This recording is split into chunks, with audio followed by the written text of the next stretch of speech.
Yes മക്കളെ, നമ്മളൊരു vacation കാലമൊക്കെ കഴിഞ്ഞ് വീണ്ടും ഒരു പുതിയൊരു അക്കാദമിക് ഇയറിലേക്ക് കടന്നിരിക്കുകയാണ്. പുതിയ അക്കാദമിക് ഇയറിലെ പാഠഭാഗങ്ങളൊക്കെ വളരെ ഗംഭീരമായി തന്നെ നിങ്ങൾ നന്നായിട്ട് തന്നെ പഠിച്ചുകൊണ്ടിരിക്കുന്നുണ്ട്. അപ്പോൾ ഈ ഒരു അവസരത്തിൽ സാറ് കുറച്ച് കാര്യങ്ങൾ സംസാരിക്കാനാണ് നിങ്ങളുടെ മുന്നിൽ വന്നിട്ടുള്ളത്. സാധാരണ നമ്മൾ പൊതുവേ കുട്ടികളോട് എന്തായി തീരണം, വലുതാവുമ്പോൾ എന്തായി തീരണം എന്ന് ചോദിക്കുമ്പോൾ കുട്ടികൾ പറയുന്ന ഉത്തരമാണ് എനിക്ക് ഡോക്ടർ ആവണം, എനിക്ക് എഞ്ചിനീയർ ആവണം എന്നുള്ളത്. എന്നാൽ അവരിതിൻ്റെ പ്രിപ്പറേഷൻ എപ്പോൾ നടത്തുന്നു എന്ന് ചോദിച്ചാൽ അത് SSLCയുടെ അവസാനം അല്ലെങ്കിൽ +2 കഴിയാനാകുമ്പോഴായിരിക്കും സാധാരണ രീതിയിൽ ഈ ഒരു അവർക്കൊരു ബോധം പ്രിപ്പയർ ചെയ്യാനുള്ള ഒരു ചിന്ത വരുന്നത്. അതുകൊണ്ട് തന്നെ IIT, ജിപ്മർ, എയിംസ് പോലുള്ള പ്രീമിയം ഇൻസ്റ്റിറ്റ്യൂട്ടിൽ മലയാളികളുടെ എണ്ണം തീരെ കുറവാണ്. ഇതിനൊരു പരിഹാരമായിട്ട് ഇതുപോലുള്ള പ്രീമിയം ഇൻസ്റ്റിറ്റ്യൂട്ടിൽ പഠിക്കുന്നതിന് വേണ്ടിയിട്ടുള്ള നമ്മുടെ എൻട്രൻസ് എക്സാമിനേഷനായ നീറ്റ്, JEE പോലുള്ള എക്സാംസ് ക്രാക്ക് ചെയ്തതിന് വേണ്ടി സൈലം നിങ്ങൾക്ക് വേണ്ടി അവതരിപ്പിക്കുന്ന എക്സ്ക്ലൂസീവ് സ്കോളർഷിപ്പ് എക്സാമാണ് സൈലം ജൂനിയർ നെക്സ്റ്റ് എക്സാം.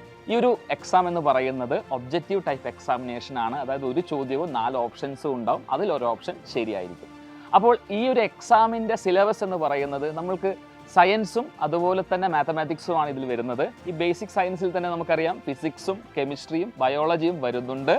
അപ്പോൾ ഓരോ ഏരിയയിൽ നിന്നും 25 ചോദ്യങ്ങളാണ് നിങ്ങളെ കാത്തിരിക്കുന്നത്. അതായത് മാത്തമാറ്റിക്സിന് 25 ചോദ്യം, ഫിസിക്സ് 25, കെമിസ്ട്രി 25, ബയോളജി 25, അങ്ങനെ 100 ചോദ്യങ്ങൾ നിങ്ങൾക്ക് വേണ്ടിയിട്ട് ഉണ്ടാവും. ആ 100 ചോദ്യങ്ങൾ ഓരോ ചോദ്യങ്ങൾക്കും 4 മാർക്കാണ് നിങ്ങൾക്ക് വരുന്നത്. അതായത് മൊത്തം 400 മാർക്കിൻ്റെ ചോദ്യങ്ങളായിരിക്കും നിങ്ങൾക്കുണ്ടാവുക. ഇതിൽ തന്നെ നമ്മളിപ്പോൾ ഒരു ചോദ്യം ശരിയാക്കുമ്പോൾ, ഞാൻ പറഞ്ഞു ഒരു ചോദ്യം ശരിയാക്കുമ്പോൾ ഒരു ചോദ്യത്തിന് 4 മാർക്ക് ലഭിക്കുന്നു. എന്നാൽ നിങ്ങൾ ഒരു ചോദ്യം തെറ്റിക്കുകയാണെങ്കിൽ നിങ്ങൾക്ക് അവിടെ 1 മാർക്ക് കുറയുകയാണ് ചെയ്യുന്നത്. ഇനി നിങ്ങൾക്കൊരു ചോദ്യം അറിയുന്നില്ല എന്നുണ്ടെങ്കിൽ നിങ്ങളത് ലീവ് ചെയ്താൽ, നിങ്ങളത് വിട്ട് കഴിഞ്ഞാൽ നിങ്ങൾക്ക് മാർക്കൊന്നും നഷ്ടപ്പെടുന്നില്ല. ഒരു ഉദാഹരണം പറയുകയാണെങ്കിൽ 3 ചോദ്യങ്ങൾ നിങ്ങൾ അറ്റൻഡ് ചെയ്തു എന്ന് വിചാരിക്കാം. അതിൽ 2 ചോദ്യങ്ങൾ ശരിയാണ്, 1 തെറ്റാണ്. അപ്പോൾ 2 ചോദ്യങ്ങൾ ശരിയാകുമ്പോൾ നിങ്ങൾക്ക് അവിടെ 8 മാർക്ക് ലഭിച്ചെങ്കിലും ഒരു ചോദ്യം നിങ്ങൾ തെറ്റിച്ചത് കൊണ്ട് അവിടെ 1 മാർക്ക് കുറയുന്നു. അപ്പോൾ നിങ്ങളുടെ മാർക്ക് എന്ന് പറയുന്നത് 8 - 1 7 മാർക്ക്, 7 മാർക്സ് ആണ് നിങ്ങൾക്ക് ലഭിക്കുന്നത്. സോ ഈ ഒരു എക്സാമിനേഷൻ്റെ ഡ്യൂറേഷനെ കുറിച്ച് പറയുകയാണെങ്കിൽ 2 മണിക്കൂറാണ് ഈ എക്സാമിൻ്റെ ഡ്യൂറേഷൻ.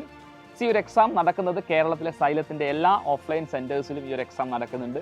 എപ്പോഴാണെന്ന് വെച്ച് കഴിഞ്ഞാൽ 26-ാം തീയതിയാണ് ഈ ഒരു എക്സാം നടക്കുന്നത്. സോ ഈ ഒരു എക്സാമിന് വേണ്ടി രജിസ്റ്റർ ചെയ്യുന്നതിന് വേണ്ടി സ്ക്രീനിൽ കാണുന്ന QR കോഡ് സ്കാൻ ചെയ്യുക, അല്ലെങ്കിൽ ഈ വീഡിയോയ്ക്ക് താഴെ കാണുന്ന ലിങ്കിൽ എന്ത് ചെയ്യുക, പോയിട്ട് നിങ്ങൾ എത്രയും പെട്ടെന്ന് തന്നെ രജിസ്റ്റർ ചെയ്യുക. ഈ ഒരു എക്സാമിലൂടെ ഉന്നത വിജയം നേടുന്ന വിദ്യാർത്ഥികൾക്ക് സൈലത്തിലെ തന്നെ ഓഫ്ലൈൻ സെൻറ്റേഴ്സിൽ സ്കോളർഷിപ്പോട് കൂടി തന്നെ കോമ്പറ്റീറ്റീവ് എക്സാംസിനുള്ള പ്രിപ്പറേഷൻ നൽകുന്നതാണ്. 6ാം ക്ലാസ് മുതൽ 10ാം ക്ലാസ് വരെയുള്ള മക്കൾക്കാണ് സൈലം ഈ ഒരു അവസരം ഒരുക്കി വെച്ചിരിക്കുന്നത്. ഒരിക്കലും നിങ്ങൾ മിസ് ചെയ്യരുത്. ഇപ്പോൾ തന്നെ രജിസ്ട്രേഷൻ ഉറപ്പുവരുത്തുക.